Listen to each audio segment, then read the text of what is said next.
Once again உங்களுக்கு புரியற மாதிரி சொல்றேன். கவர்மெண்ட் ஹாஸ்பிட்டல் ஸ்டாஃப் குவார்ட்டர்ஸ்க்கு தான் இந்த டெண்டர். 200 வீடுங்க நாங்க எதிர்பார்க்கிற தரத்திலையும் எதிர்பார்க்கிற பட்ஜெட்லயும் இருக்கணும். யாருக்கு டெண்டர் கிடைக்குதோ அவங்களுக்கு நாங்களே இடம் கொடுத்து கட்ட சொல்லுவோம். கட்டி முடிச்ச பிறகு நீங்க கோட் பண்ண அதே விலைக்கு தான் விற்கணும். இன்னும் ஒரு வாரத்துல டெண்டர் ஃபைனலைஸ் ஆயிடும். Okay, thank you ladies and gentleman. போலாமா மாலினி? இந்த கான்ட்ராக்ட் நம்ம கையை விட்டு போக கூடாது மாமா. இது என் வாழ்க்கையிலேயே ரொம்ப முக்கியமான கான்ட்ராக்ட். இவ்வளவு பெரிய ப்ராஜெக்ட் நமக்கு முன்னாடி யாருமா நிக்க முடியும்? ஒரே ஒரு ஆள், ஆறுமுகம். கரெக்டா சொன்னீங்க, ரொம்ப கரெக்டா சொன்னீங்க மாலினி தேவி. எப்ப என்னை பார்த்து நீங்க பயப்பட ஆரம்பிச்சீங்களோ அப்பவே நீங்க தோக்க ஆரம்பிச்சிட்டீங்க. கேட்கறதுக்கே ரொம்ப சந்தோஷமா இருக்கு. உன் மேல உனக்கு நம்பிக்கை ரொம்ப அதிகம் இல்ல? ஆனா அது ரொம்ப தப்பானது. நேர்மையா உன்னால என்ன ஜெயிக்க முடியாது. நான் செஞ்சதுல எனக்கு கொஞ்சம் கூட வருத்தமே இல்லை. ஏன்னா எனக்கும் சில கொள்கைகள் இருக்கு. யாருக்கு எந்த பாஷை புரியுமோ அந்த பாஷையில தான் நான் பேசுவேன். நல்லவங்களுக்கு நல்ல பாஷை, கெட்டவங்களுக்கு. என்ன உன்ன மாதிரி ஏமாத்துக்காரின்னு நினைச்சிட்டு இருக்கியா? இந்த மாலினி யாருன்னு இந்த டெண்டர்ல காட்டுறேன். ஏன் நான் 2 ஃபேக்டரிக்கு பூட்டு போட்டது மறந்து போச்சா? ஏன் உங்க அம்மா சமாதிக்கு நான் சீல் வச்சது மறந்து போச்சா? மறக்க மாட்டேன். அன்னைக்கு அங்க நிம்மதியா தூங்கிட்டு இருந்த எங்க அம்மா மேல எப்ப நீ புல்டோசர் ஏத்தி சாகடிச்சியோ அந்த வலியும் வேதனையும் உனக்கு காட்டாம நான் தூங்க மாட்டேன். நீ நடு ரோட்டுக்கு வரணும், அதை நான் வேடிக்கை பார்க்கணும். கண்டிப்பா இந்த டெண்டர்ல நான் தான் ஜெயிப்பேன். மாமா, என்னம்மா? இந்த கான்ட்ராக்ட் எனக்கு கிடைக்கணும். கிடைச்சே ஆகணும். இல்லைன்னா இந்த மாலினி ரோட்டுக்கு தான், உயிரோட இல்ல. போனமா? அக்கா, நீங்க ஏங்க இப்படி பேசுறீங்க? கொட்டேஷன் தானே, நான் வாங்கிட்டு வரேன். எப்படி? ஆறுமுக தங்கச்சி கிட்ட கேட்க போறியா? போடா. அது நல்ல ஐடியாக்கா. மல்லிகா, என்ன மன்னிச்சிடுமா? நான் தப்பு பண்ணிட்டேன்னு சொன்னா நம்பிடுவாளா? ஆமால, நம்பலனா நம்புற மாதிரி சொல்லணும்ல.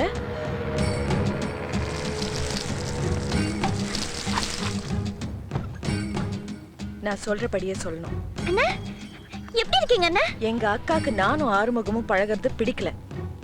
எங்களை எப்படியாவது பிரிக்கணும்னு யோசிச்சு பிறந்த நாளைக்கு கூப்பிட்டு மினிஸ்டர் பையனை வச்சு அவமானப்படுத்திட்டாங்கன்னு சொல்லு.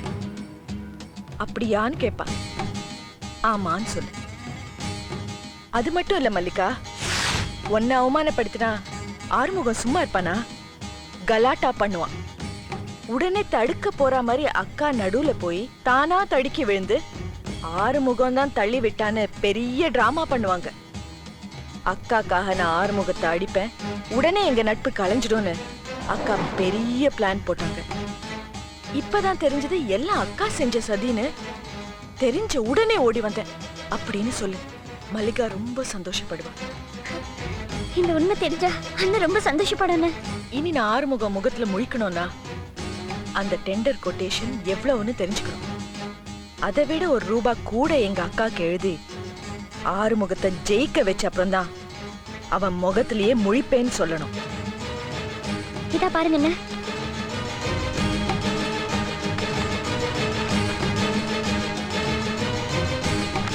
இதாம்மா, முதல்ல நான் ஆறுமுகத்தை ஜெயிக்க வைக்கிறேன். நான் வந்தேன்னு அப்புறம் சொல்லு, இப்ப சொல்லாத என்ன? போயிட்டு வரட்டா? சரி. டீடைல்ஸ் எல்லாம் ரெடியா? ரெடியான்னு கேட்டேன். அத ஒரு வாட்டி செக் பண்ணி தம்பி, சொல்றேன். டெண்டர் ஆபீஸ்ல இருந்து போன். ஹலோ, வணக்கம், ஆறுமுகம் தான் பேசுறேன். என்ன சொல்றீங்க?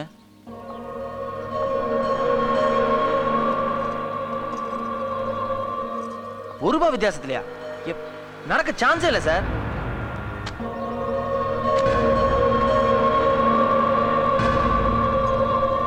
என்ன சான்ஸ்? ₹1 வித்தியாசத்துல கான்ட்ராக்ட் மாலினி கைக்கு போயிடுச்சு. என்ன நான் சொல்றேன்? நீ ஜெயிக்க தானே கார்த்திகனை வந்து கொட்டேஷன் பத்தி கேட்டாரு.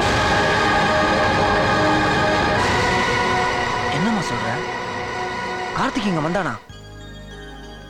ஆமாண்ணே, கார்த்திக் அண்ணா சொன்னாரு எல்லாம் அக்காவோட டிராமான்னு தெரியாம ஆறுமுகத்தை தப்பா புரிஞ்சுக்கிட்டேன். அதனால கொட்டேஷன் பத்தி தெரிஞ்சதுன்னா ₹1 அதிகமா எழுதி அக்காவை தோக்கடிச்ச பிறகுதான் உன் முகத்துல முழிப்பேன்னு சொன்னாரு. அது வரைக்கும் உன்கிட்ட சொல்ல வேணாம்னு சொன்னாரு. அதனால தான் நான் ஃபைல் எடுத்து காட்டினேன். எப்படிமா அவனை உடனே நம்புன? எதிரியா இருந்தாலும் கண் கலங்கி வந்து நின்னா ஆராயக்கூடாதுன்னு நீ தானே நான் சொல்லியிருக்கேன்.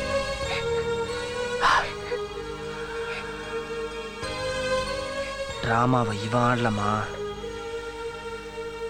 இவன் அக்கா தான் ஆடி இருக்கா.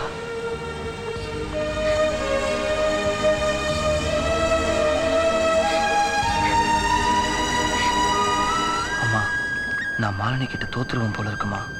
டெண்டர்ல ஜெயிச்சதால இழந்த சொத்தை எல்லாம் அவங்க திரும்ப அடைஞ்சிருவாங்க போல இருக்கு. என்ன பண்றதுன்னே தெரியலமா.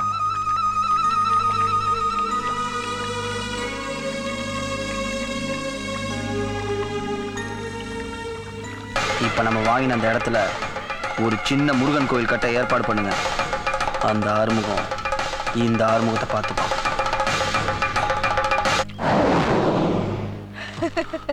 மாலினி, நாம மோசம் போயிட்டோமா? இங்க பாரு, என்னாச்சு? ஆறுமுகமும் பிளாட்ஸ் கட்ட போறானா.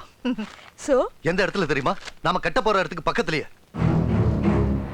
அங்க எங்க கிரவுண்ட் இருக்கு? சனியம் பிடிக்கட்டும்னு நாம அவனுக்கு ஒரு இடத்த வித்தோம்ல, இன்னைக்கு அந்த இடமே நமக்கு சனியனை வந்து வாச்சிருச்சு. ஆமா, நாம வித்த அதே இடம் தான். அது மட்டும் இல்ல, அவனும் நம்ம பிளாட்ஸ் மாதிரியே கட்ட போறானா. ஆனா சரி பாதி விலைக்கு தான் விப்பானா.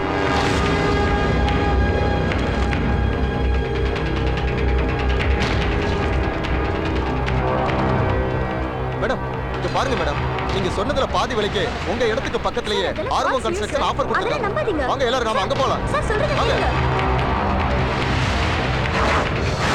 பாருங்க, தரமான பிளாட், நியாயமான ரேட்டுங்க. அப்ப 2 பிளாட் கொடுங்க சார். 2 பிளாட் வேணுமா? ஆமா சார். என்ன காலங்காத்திலே கடங்காரங்க மாதிரி வீடு தேடி வந்திருக்கீங்க? நாங்களும் கடனாம கொடுத்துருக்கோம். அதுக்குன்னு வீட்டுக்கு வருவீங்களா? ஆபீஸ் வாங்க, பிளாட்ஸ் எல்லாம் வித்துட்டு உங்க கடனை அடைக்கிறேன். எங்க விக்கிறது? ஆறுமுகம் அனௌன்ஸ் பண்ணிருக்க ரேட்டை பார்த்தா ஒரு பிளாட் கூட விற்காத போல இருக்கு. மாமா, உடனே இந்த வீட்டு டாக்குமெண்ட்ஸும் ஹாஸ்பிடல் டாக்குமெண்ட்ஸும் வச்சு இவங்க கடன் அடைங்க. என் மேல நம்பிக்கை இல்லாதவங்களோட எனக்கு ஒன்றும் பிசினஸ் அவசியம் இல்ல. இனிமேல் எங்க பிசினஸ் நடக்கிறது? என்ன சொன்ன? யோ போங்கயா, போங்க, அப்புறமா பேசுங்க, போங்க. என் மேலேயே கை வச்சிட்டல. என்னமா மாலினி, என்ன பண்ண போற? அந்த ஆறுமுகம் கன்ஸ்ட்ரக்ஷனை எப்படி பண்றான்னு பாக்குறேன்.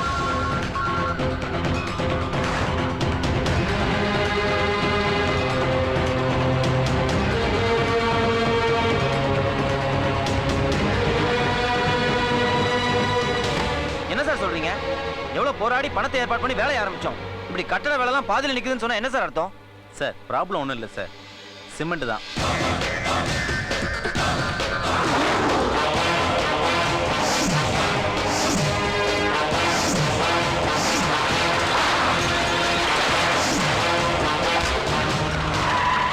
என்ன அது?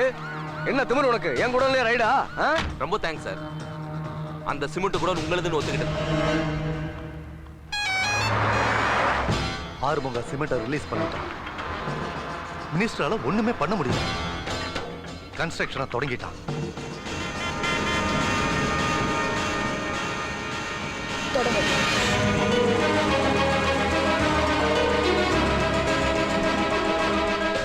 அக்கா, ஆறுமுகம் இன்னும் 10 நாள்ல பிளாட்ஸ் கட்டி முடிச்சிருவாங்கக்கா. முடிக்கட்டும். மாலினி, அந்த பிளாட்ஃபார்ம் ஆறுமுகம் பிளாட்ஸ் கட்டி முடிச்சிட்டான். நாளைக்கு எல்லாருக்கும் சாவி கொடுக்க போறானா. கொடுக்கட்டும். கொடுக்கட்டுமா? என்ன சொல்ற? நாம ரோட்டுக்கு வந்துருவோம். யாரு ரோடுக்கு வராங்கன்னு நாளைக்கு காலையில தெரியும். ஆறுமுகம் என்ன அடிச்சு போட்டு கோயில்ல இருந்து யாமினியை கடத்திட்டு போயிட்டாங்கப்பா. ஹலோ மிஸ்டர் ஆறுமுகம், நான் மாலினி பேசுறேன். பயப்படாத, டைரக்டா டீலுக்கே வரேன். உன்கிட்ட இருக்கிற பிளாட்ஸ் எல்லாத்தையும் வித்துட்டேனா என் பிளாட்ஸ் எதுவுமே விற்காது. நான் ரோடுக்கு வந்துடுவேன். ரோடுக்கு வரக்கூடாதுங்கிறதுக்காக நான் என்ன வேணாலும் பண்ணுவேன். அது உனக்கே தெரியும். கரெக்டா 1 ஹவர்ல திருப்பி ஃபோன் பண்ணுவேன். என்கிட்ட இருக்கிற யாமினியா உன்கிட்ட இருக்கிற பிளாட்ஸா? நீயே யோசிச்சு ஒரு நல்ல முடிவுக்கு வா.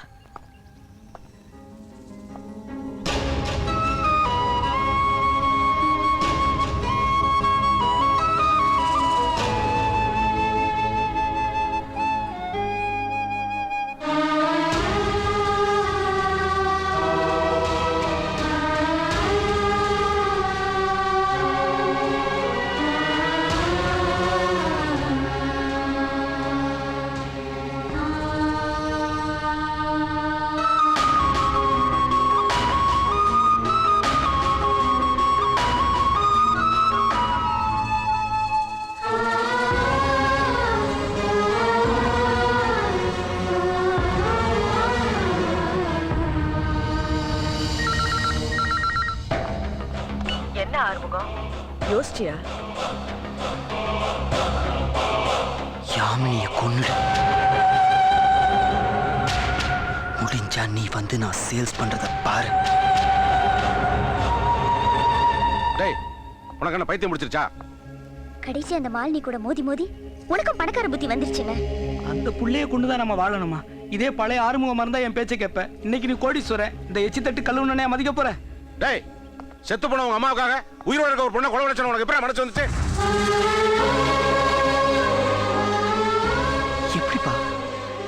எப்படிப்பா உங்களால அம்மா செத்துட்டாங்கன்னு சொல்ல முடிஞ்சது? புல்டோசர் ஏத்தி அம்மாவை சாகடிக்க நினைச்சப்போ நான் பட்ட வேதனைன்னு உங்களுக்கு தெரியும்லப்பா. இந்த 12 வருஷமா என்னோட சுகம் துக்கம் சந்தோஷம் எல்லாத்தையும் அம்மா கூட சேர்ந்து தானப்பா நான் வந்துட்டு இருக்கேன். ஒரு வார்த்தை என் மனசை சாகடிச்சிட்டீங்களேப்பா, சாகடிச்சிட்டீங்க. அம்மா செத்ததான் நினைச்சிருந்தா இந்த போராட்டமே தேவையில்லையேப்பா. நான் எண்ணிக்கையோட சந்தோஷமா தானே இருந்தேன். நானா கேட்டேன் இந்த பணம் சொத்து சுகம் அந்தஸ்து ஆஸ்தியெல்லாம்? நீ என்னடா எனக்கு பணக்கார புத்தி வந்துடுச்சுன்னு நினைக்கிறேன். நீ நானும் உன் கூட எச்சி தட்டு கழுவுனங்கிறத மறந்துட்டேன். ஆனா நீங்க யாரும் ஒரு விஷயத்தை உணரவே இல்லை. யாமினி உங்களுக்கு மருமக, உனக்கு அண்ணி, ஆனா எனக்கு பொண்டாட்டி. அந்த வழி எனக்கு தான் தெரியும். எனக்கு 4 யாமினி கிடைக்கலாம்ப்பா, ஆனா ஒரே ஒரு அம்மா தான்.